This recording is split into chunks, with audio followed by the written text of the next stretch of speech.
Sa kailaliman ng luma at mahiwagang kagubatan, sa mga ugat ng pinakamataas, pinakamalaki at pinakamatandang puno, may nakatirang magagandang makukulay na diwata. Ang bawat diwata ay nagtataglay ng kakaibang kapangyarihan ng kulay. Ang kanilang araw-araw na gawain ay bigyan ng mga kulay ang lahat ng bagay sa kanilang paligid gamit ang sariling kapangyarihan ng kulay. Bawat taon magkakaroon ng pulong para makita kung sino ang gumamit ng pinakamaraming kulay sa nakaraang taon. Malapit na ang araw ng pagpupulong. At gaya ng dati, ang dalawang pinakakilalang kulay ay ang kulay rosas na si Pinkle at asul na si Blue Ara. Oh! Si Pinkle at Blue Ara ay muling naghahabulan sa Rango! Ngunit nang malapit na itong matapos, halos lahat ng lugar na nangangailangan ng kulay ay napuno na. Dapat akong makahanap ng higit pang lugar na walang kulay. Siguradong malalampasan ko si Blue Ara. Gusto mo kong lampasan? Ha? Mangarap ka!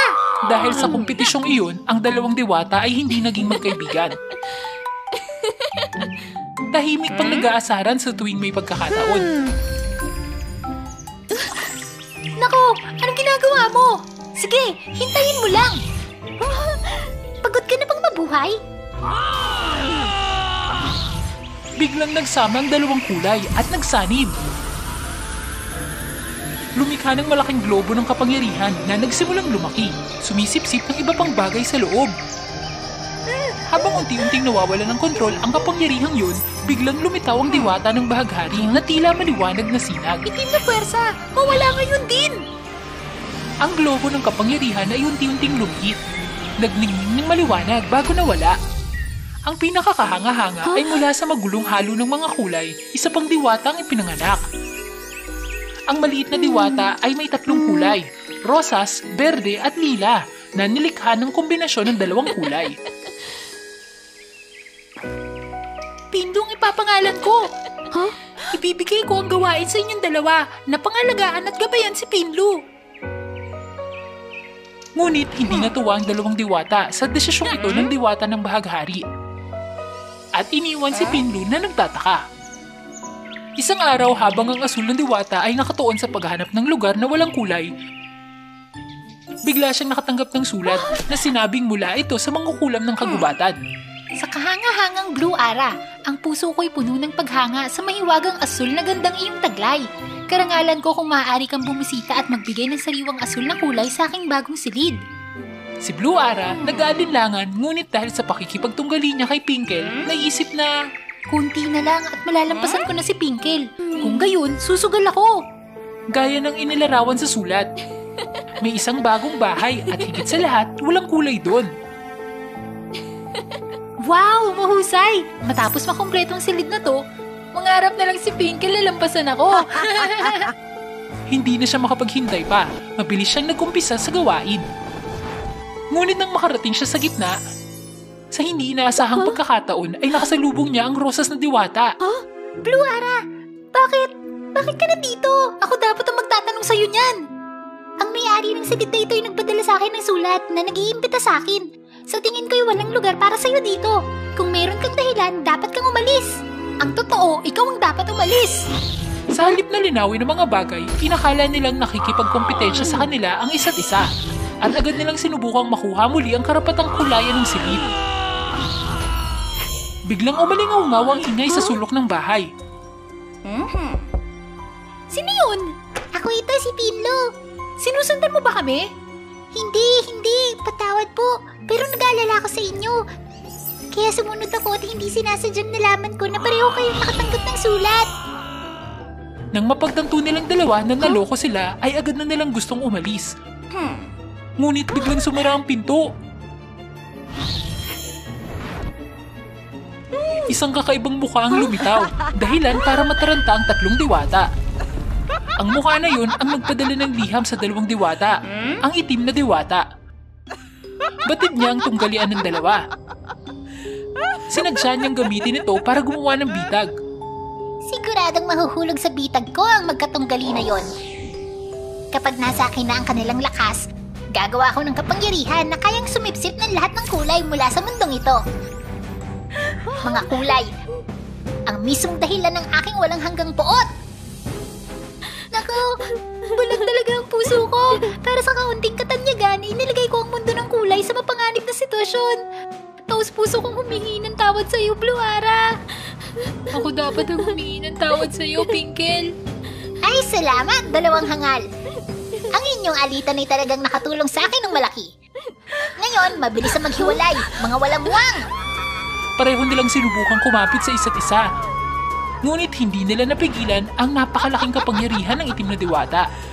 Nang sandaling iyon, tutulong na si Pinlu, pero agad siya pinigilan ni Pinkle at Blue Ara. Sina Pinkle at Blue Ara ay walang magawang nakulong ng itim na diwata sa mahiwagang garapon, kung saan ang bawat patak ng kapangyarihan mula sa kanila ay unti-unting sinipsip. Nang mawala ang huling kulay, naging tila kupas silang mga larawan na wala ang sigla. Naging tahimik na parang wala nang hininga ng buhay. Pagkatapos ang itim na diwata na may mahiwagang bulong ay nagdagdag ng kaunting itim na mahika. Biglang parang sa kung saan isang mahiwagang bagyo ang lumitaw na may nakakatakot na paghigop. Habang patuloy ang mga bagay, hindi magtatagal ay mawawalan ng matingkad na kulay ang makulay na mundo. Pagkatapos, tingnan natin kung sino ang matapang na mamaliitin ang kapangyarihan ng kulay na taglay ko.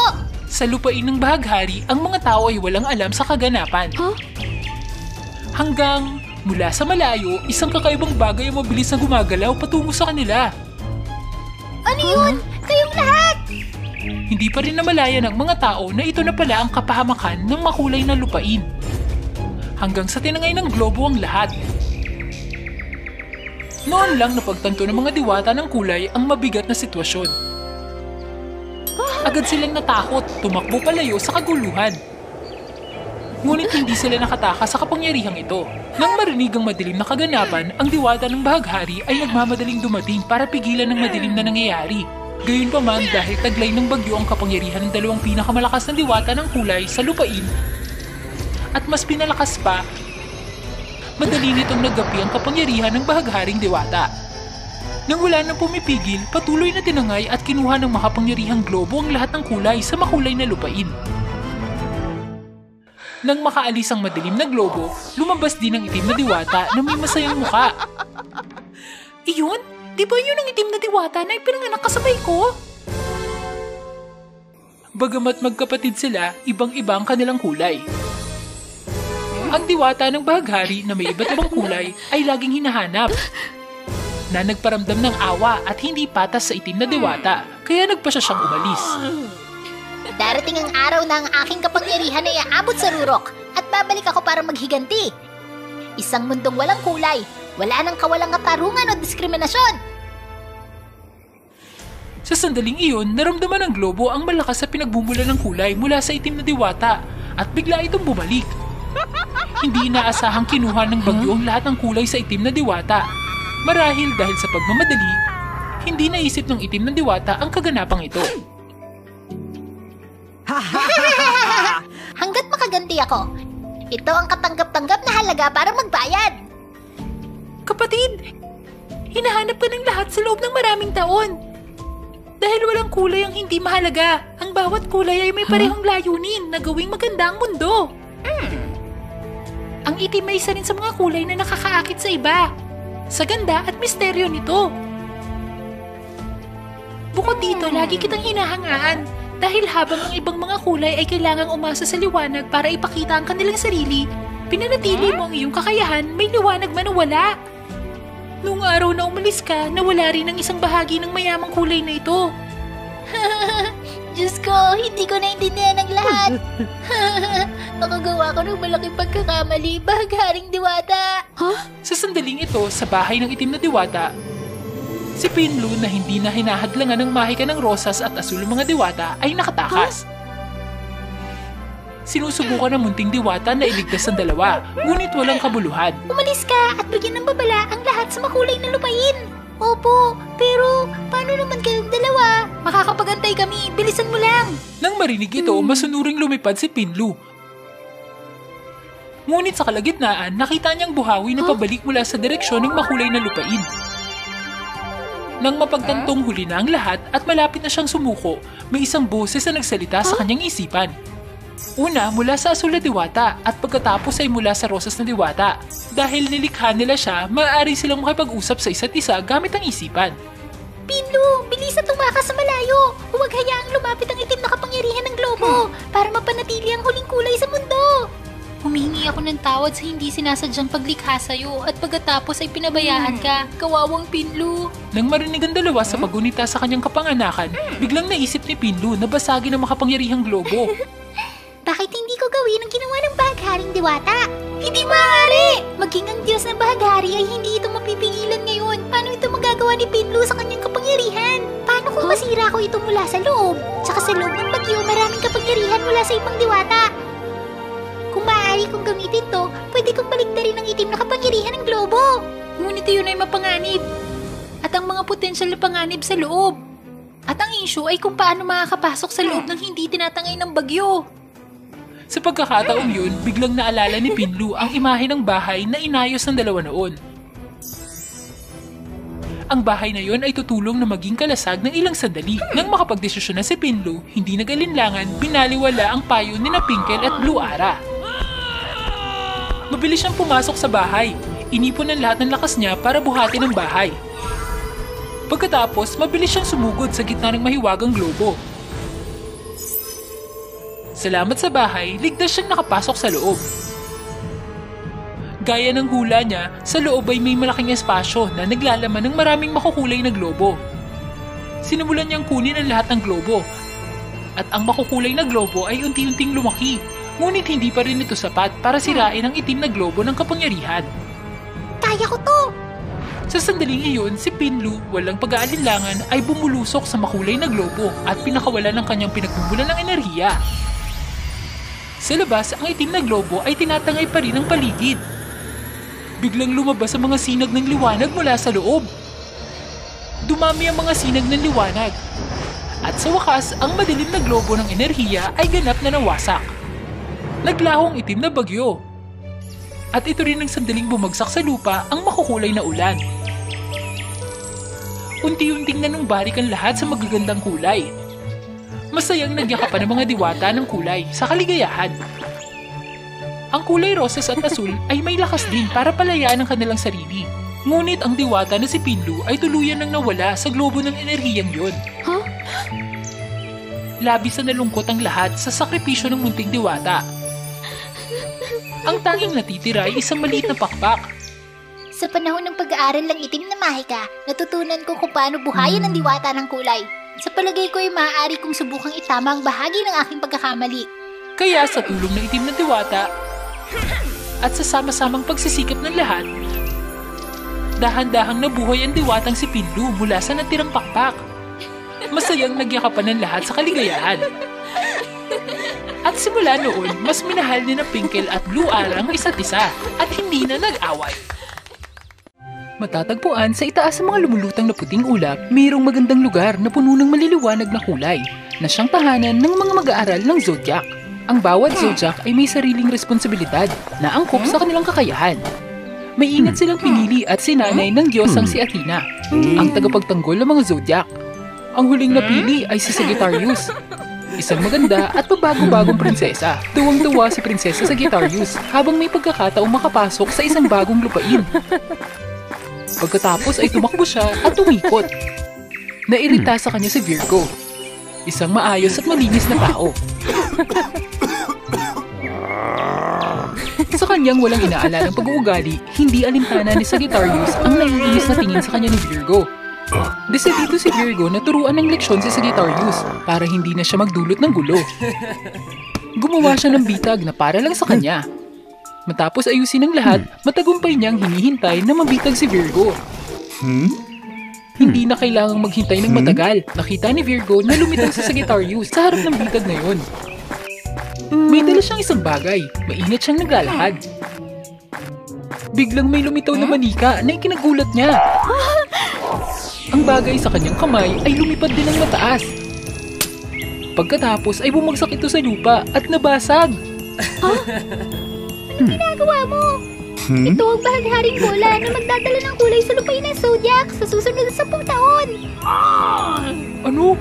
Bakit mo kinuha ang bola? Ako may pananagutan sa pagkuha nito. Di ba hindi ka pumunta doon? Matagal kitang hinihintay. At may importanteng trabaho ang Diyosa. Kaya kailangan kong kunin ito para sa'yo. Naku, dahil pinag-aralan ko ang bitag na yun para takutin ka. Kaya nakalimutan ko na kailangan ko salubungin ng Diyosa. Kung wala ang bola, walang kulay ang lupain ng Zodiac. Kasalanan mong lahat. Ikaw ang magpaliwanag dito kay Diyosa Athena. Teka, hindi ba ikaw ang mensahero? Sa bilis mo, konting oras na lang para ipaalam mo sa akin. Bakit mo kinuha ang responsibilidad ng iba nang walang pahintulot? Sige, dahil interesado talaga ako sa bahagharing bola. Pero wala akong karapatang lapitan ito. Kaya kinuha akong pagkakataong hawakan ito. Hindi ko inaasahan na... E di may kasalanan ka rin dito. Anong gagawin natin ngayon? Ilang oras na lang ang natitira para sa seremonya. Kaya wala tayong bagong bola. Mawawala lahat ng kulay sa lupain ng Zodiac. Ang lahat ay magiging matamlay at walang anumang enerhiya. Hindi ko kayang buhayin ito. Siguro hanapin natin si Diyosa Athena at humingi ng tawad. Pagkatapos ay humingi ng tulong sa kanya. Ngunit lang oras na lang ang natitira bago maubos ang enerhiya ng lumang bahagharing bola. Kung hihintayin nating dumating si Diyosa Athena para magulat, huli ng lahat. Eh meron ka bang mas magandang ideya? O pumunta tayo sa lupain ng bahaghari para humingi ng isa pang bola sa Diyosa ng bahaghari. Mabait siya't maamo. Tatanggapin niya ito panigurado. Dahil walang ibang pagpipilian, kinailangan ni Virgo na sundin ang mungkahi ni Sagittarius. Sa daan, hindi nila nakalimutang mag-away tungkol sa mga dahilan ng sitwasyong yun. Hindi na kita kakausapin. Sumunod ka lang at mabigo. Mauna na ako. Pagkatapos, binilisan ni Sagittarius. Pagkaraan ng ilang sandali, lumitaw ang bangin sa harap niya. Kaya hindi napigilan ni Sagittarius. Sa kabutihang palad, nakahawak siya ng isang baging at umakyat. Pagkatapos ay dumating si Virgo sa oras para tulungan si Sagittarius. Ayos ka lang ba? Nasugatan ang kamay mo. Bakit hindi ka nag-iingat? Hiyaan mo akong tulungan ka. Pagkatapos ay tinulungan ni Virgo si Sagittarius na gamutin ang kanyang sugat. Dahil sa pagiging malambing at kabaitan ni Virgo, iba ang tingin sa kanya ni Sagittarius. Nang matapos na ang lahat, napagtanto nila na ang lupang nasa harapan nila ay ang nais nilang puntahan, ang lupain ng bahaghari. Paano tayo makakarating doon? Hayaan mo kong bumelo at pagkatapos ay tumalon doon. Hangal ka ba? Sa iyong kakayahan, malamang mahuhulog ka bago maabot ang kalahati ng daan. Sa sandaling iyon, napansin ni Virgo sa kabila ng bahaghari, mayroong isang talon na patuloy na umaagos pababa. May paraan ako! Pagkaraan ng ilang sandali ng pagsisikap, lumikha si Virgo ng isang simpleng anyo ng tirador. Sige, hawakan mo dito. Pagkatapos ay hilahin mo ng malakas. Kasabay ng lakas ni Sagittarius, isang malaking bato ang tinira diretso sa talon. Tumalsik ang tubig at sa sikat ng araw, agad itong lumikha ng bahaghari na tumatawid sa bangin. Sa wakas ay maaabot ng dalawang bahagharing lupain ng ligtas. Sa pag-aakalang ayos ng lahat, ngunit nang hanapin nila ang Diyos ng bahaghari, ipinaalam sa kanila na umalis na ito at babalik lang kinaumagahan. Ay, siguro bumalik na tayo at humingi ng tawad kay Diyosa Athena. Ang dami na nating paghihirap para makarating dito. Hindi tayo babalik ng wala. Sigurado ka ba? Sigurado ako. Kanina nakita ko mismo. May bolang dinala dito. Ibig kong sabihin, ayos lang ba kapag ninakaw natin ang bola? Gusto mo ba talagang iligtas ang lupain ng Zodiac? Pagkatapos ng lahat, babalik tayo at hihingi ng tawad. Huwag nang sayangin ang oras at mabilis na kunin ito. Babantayan ko sila at guguluhin.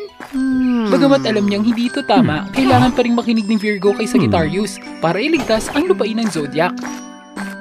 Nang makita ni Virgo ang bola sa kanyang harapan, buong lakas ng loob niyang kinuha ito. Gayunpaman, sa sandaling hawakan niya ito, ang buong palasyo ay biglang yumanig. Nang mapagtantong may nagnakaw na bahagharing bola, agad na nagtungo ang lahat para hulihin ang magnanakaw. Virgo, bilis! Sumakay ka sa likod ko! Mabilis na binuhat ni Sagittarius si Virgo at tumakbo palayo. Nang malapit na silang maabutan, lumitaw ang isang manika at tinakot ang mga bantay na ikinagulat nila at natumba. Gumagana nga talaga ito! Habang naghihintay, ginaya ni Sagittarius ang kalokohan ni Virgo kung sakaling mahuli. Hindi ka panipaniwala. Inabot ako ng halos isang araw para gawin ang manikang yun. Kailangan mo lang ng ilang minuto. Ikaw ang henyo ng mga kalokohan, Sagittarius. Masyado mo naman ako binibigyan ng papuri. Naku, kailangan nating magmadali. Palubog na ang araw. Kung wala ang sikat ng araw, mawawalang bahaghari. Maniwala ka lang. Ginamit ni Sagittarius ang lahat ng kanyang kapangyarihan para magmadali. Kapalapit sa bahaghari, si Sagittarius ay hindi tumigil. At bumilis din ng mas mabilis. Hindi! Anong gusto mong gawin? Ginamit ni Sagittarius ang lahat ng kanyang lakas upang tumakbo sa bahaghari na kumukupas. Ang huling sikat ng araw ay naglaho rin. At ang bahaghari ay nawala na rin. Si Sagittarius ay nagmamadaling umakyat. Pinuntirya ang kabilang pangpang. Gayunpaman, nadulas siya nang malapit niya na itong maabot. Dahilan para mahulog ang dalawa mula sa bangin. Ganun na lang sana. Pero biglang may puting ulap na marahil sinalo sila. Iyon ang diyosa ng bahaghari. Nakabalik siya sa oras para iligtas ang dalawa. Huh? Dahil walang paraan para makatakas, kinailangan ng dalawa na humingi ng tawad at sabihin sa diyosa ang lahat. Alam niyo bang nagkamali kayo? Kasalanan ko ang lahat nang makalimutan ko ang misyon at nagdulot ng lahat ng kaguluhan. Huwag niyo sisihin si Sagittarius. Hindi. Kasalanan ko to dahil kinuha ko ang misyon ng iba at inudyokan si Virgo na gawin ang mga maling bagay. Ngunit hindi ito mahalaga ngayon. Aking Diyosa, pakiusap, tulungan ng Zodiac na hindi mawala ang kulay nito. Pagkatapos ay tatanggapin ko ang lahat ng responsibilidad at parusa. Biglang tumawa ng malakas ang diyosa na ikinagulat nila. Sa totoo lang, hindi ako magaling maging masungit. Lahat kayo ay may kanya-kanyang kasalanan, tama ba? Alam ni Alina ang lahat ng ginawa nyo. Pero gusto niyang turuan kayo ng leksyon. Kaya mas pinahirapan ko kayo. Sige, sumunod kayo sa akin. Dinala ng diyosa ng bahaghari sina Sagittarius at Virgo sa isang maliit na silid. Talagang namangha sila habang nakikita ang tambak na bolang bahaghari sa loob. Marami kaming bolang ganito. Kaya baliwala lang kapag nasira ang ilan. Gayunpaman, maaaring magkamukha sila. Ngunit ang bawat isa ay may iba't ibang gamit. Ako lang ang nakakasuri sa kanila. Huh? Ito na, ang bolang panggawa ng kulay. Mabilis na ibalik ito sa oras para sa seremonya. Pagtanggap sa bola, masayang nagpasalamat ang dalawa sa diyosa ng bahaghari. Pagkatapos ay mabilis na bumalik sa lupain ng Zodiac. Ibinalik ito ng dalawa sa oras nang magsimula ang seremonya. Matagal na naghihintay ang lahat. Sa ilalim ng pahintulot ni Athena, pinalitan ni Sagittarius at Virgo ang bagong kulay na bola sa posisyon nito. Kahit na ang lahat ay nalutas, kailangan pa din nilang tumanggap ng nararapat na parusa. Pagkatapos ng isang maikling paglalakbay, pareho silang nagkaroon ng pagkakataong mas maunawaan ang isa't isa at naging mas palakaibigan. Sa tingin ko, mas parusa ito sa akin. Dahil gusto mo mga gawain ng paglilinis araw-araw. Konting trabaho na lang. Bumalik ka na at magpahinga ka. Kaya kong gawin ito para sa'yo. Hindi pa gumagaling ang sugat mo. Hindi. Gagawin ko to kasama ka para matapos na. Hindi ko pababayaan ang aking kaibigan. Huh? Makinig ka na lang sa akin. Samantalang sinusubukan nilang tapusin ang gawaing yun, aksidenteng nabangga nila ang bola ng bahaghari. Bumagsak ang bola sa lupa sa harap nila. Pagkatapos ay nabasag ito. Ang kanilang paligid ay agad na nawalan ng lahat ng kulay. Naku, hindi! Na naman! Hindi na ako mahal ni Ina at Ama. Halika't maglaro. Mas masaya dito. Pero kailangan mong pindutin ang subscribe button dito sa Wa Fairy Tales.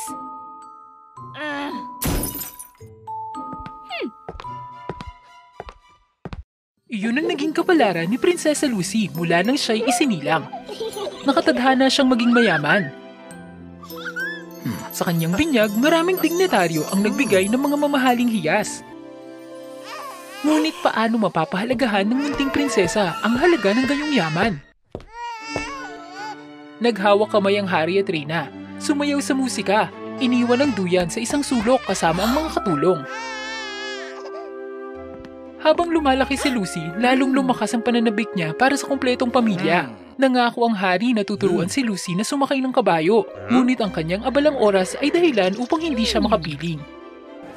Nangako din ng reyna na dadalhin si Lucy para mamasyal, ngunit abala siya sa mundo ng piging, nagpupuyat magdamag hanggang sa makatulog ng hindi namamalayan.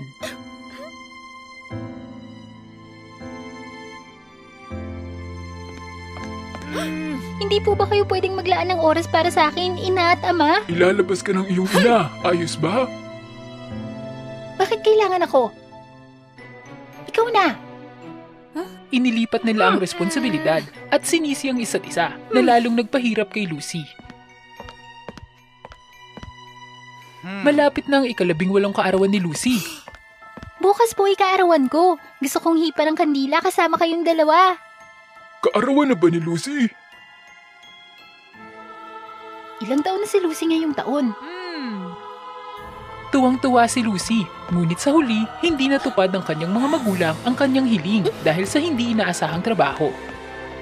Isang sulat at cake lang ang nagawa ng Harry at Rina. Nabigo si Lucy. Gusto niyang humanap ng lugar para umiyak kung saan walang makakakita sa kanya. Tumakbo siya sa isang lumang bodega at biglang huminto. May kung anong puwersa ang tumawag sa kanya sa loob. Nagtataka na tagpuan ni Lucy ang isang salamin na natatakpan ng tela na napapalibutan ng mga sapot ng gagamba at alikabok. Tinanggal ni Lucy ang tela at nagulat siya nang makita ang refleksyon niya bilang ibang tao. Kamusta, Lucy? Bakit nandyan ka? Ako si Charlie, ang nakatira sa loob ng salamin ito. Wala akong kaibigan, walang pamilya, at hindi ako makakaalis dito. Parang ako lang din. Prinsesa, gusto mo bang maglakbay dito? May regalo ko sa'yo. Makakabawas sa sakit na tinitiis mo. Ako'y... Tsaka isang oras lang dyan. Ang oras sa mundo ng salamin. Pwede kang umuwi agad.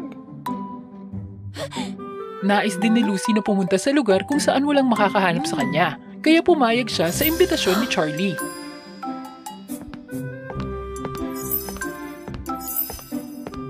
Pumasok si Lucy sa mundo ng salamin at nabigla siya sa kagandahan nito.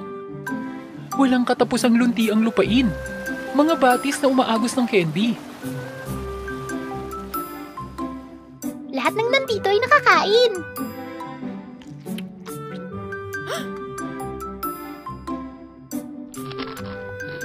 Napakahiwaga! Dinala ni Charlie si Lucy sa isang kastilyong kamukha ng tinitirhan niya. Itong regalong ibibigay ko sa'yo. Nagsisimula ng oras. Sa pagpasok ni Lucy sa kastilyo, tila pamilyar ang lahat. Naroon din ang Harry at Rina. Ngunit ang pagkakaiba ay ang Harry at Rina ay gawa sa mga buto. Anak ko! Maligayang pagbabalik, aking anak! Ang Harry at Rina ay nagsagawa ng pagdiriwang ng kaarawan para kay Lucy at silang lahat ay sabay-sabay na hinipan ng kandila. Hindi pa nakakaranas si Lucy ng ganito kainit at kasayang kaarawan. Biglang tumunog ang orasan. Tapos na ang oras. Tara na, Lucy!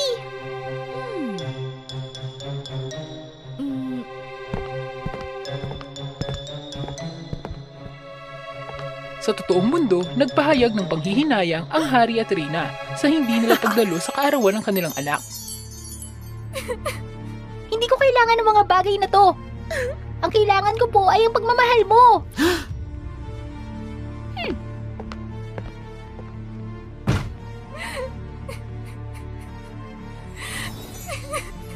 Sana makabalik ako sa mundo ng salamin.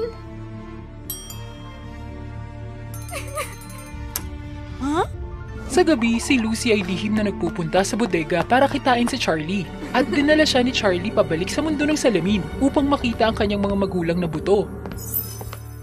Bumalik sa mundo ng salamin, si Lucy ay tinanggap at tinrato na hindi pa niya naranasan dati. Ang Harry ay personal na nagtanim ng magandang hardin ng bulaklak para kay Lucy at ang Rina ay nagluto ng masasarap na pagkain para sa kanya. Isinama nila si Lucy sa mga pamamasyal at magkasamang nagsaya. Gusto kong manatili dito magpakailanman. Ayoko nang bumalik sa malamig at malungkot na tahanan na yun. Ang sinabi ni Lucy ay naging susi sa pagpayag kay Charlie na umalis sa mundo ng salamin. Ang kailangan lang niya isang taong papalit sa kanya sa mundo ng salamin ito. Sa totoong mundo, nataranta ang Harry at Rina nang hindi nila mahanap si Lucy sa kanyang silid. Nawawala ang prinsesa! Napansin ng hari ang isang bote ng kahilingan na puno ng hiling ni Lucy sa estante. Sa loob, maraming hiling si Lucy. Umaasa sa masayang pamilya. Atensyon ng kanyang mga magulang, lahat ng mga simpleng bagay na wala sa kanya.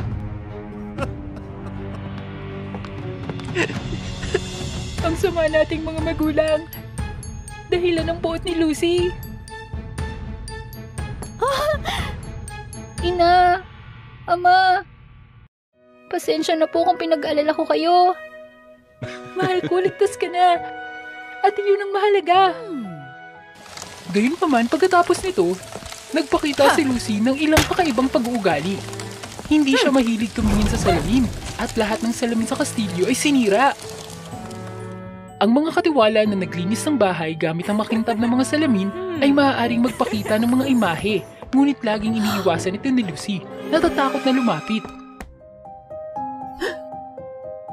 Ang mga gintong pinggan na maaaring magpakita ng mga imahe ay pinalitan ng mga kahoy.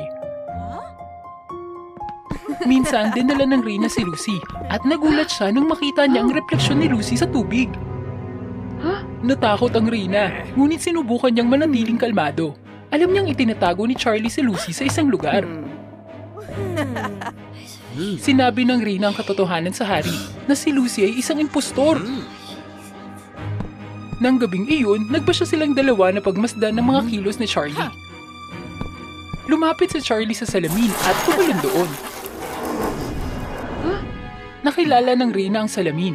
Pinahalagahan niya ito noong ipinagbubuntis niya si Lucy. Tila isang mahalagang pamana. Ngunit nang maglaon, nakakuha sila ng mas magandang salamin, kaya itinago nila ito sa bodega. Ang salamin ay unti-unting nagbago at lumikha ng katauhan ni Charlie. Nainggit siya kay Lucy sa pagkakaroon ng parehong mga magulang. Sa mundo ng salamin, lumitaw ngayon si Lucy bilang si Charlie. Sa puntong ito, wala pa ring ideya si Lucy na siya ay nakakulong doon. Biglang sumugod ang hari at Reyna para itulak si Charlie sa salamin. Takbuhan ako! Hindi na ako babalik. Mas mahal ako dito kaysa kay Ina at Ama. Sigurado ka ba dyan?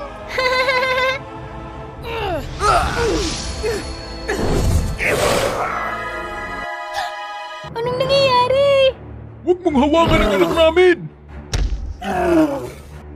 Si Charlie, na galit, ay itinaas ang piraso ng salamin upang lumikha ng isa pang ilusyon, ngunit hinampas at sinaktan siya ng Reyna. Umalis ka sa lugar na to, dali!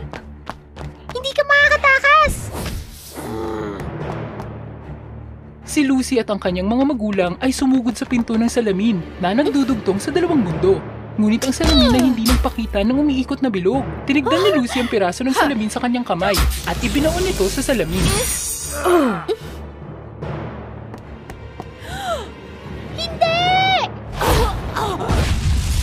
Sa totoong mundo, nagsimulang mabasag at masira ang mga salamin.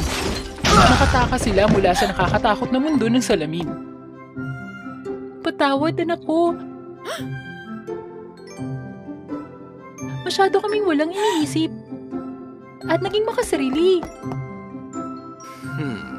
Napagtanto din ni Lucy na walang magandang bagay ang talagang perpekto. Lahat ng mga magulang ay may mga kapintasan. Ang importante ay kung malalaman nila at aayusin ang mga ito o hindi.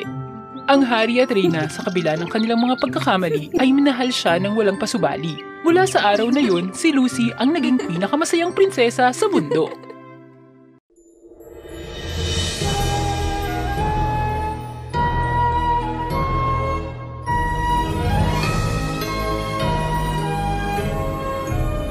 Wow, fairy tales.